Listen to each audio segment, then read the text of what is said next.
Binunot at sinunog ng Benguet PNP ang tinatayang mahigit kumulang 2,760,000 piso halaga ng fully grown marijuana plants na nadiskubre sa 3 communal forest ng Benguet nito lamang ika-11 hanggang 12 ng Disyembre taong kasalukuyan.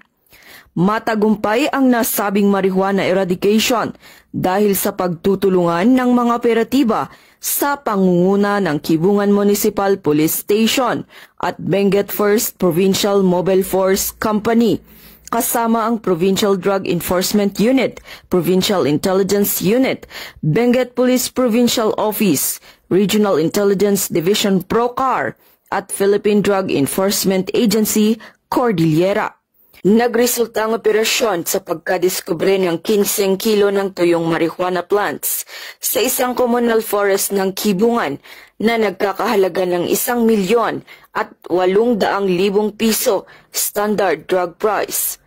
Sa communal forest naman ng Bacon, nadiskubre ang 2 plantasyon ng pinagbabawal na tanim na may tinatayang lawak na 600 kwadrometro na may nakatanim 4,000 at 800 piraso ng fully grown marijuana plants na may standard drug price 900 at 60,000 piso.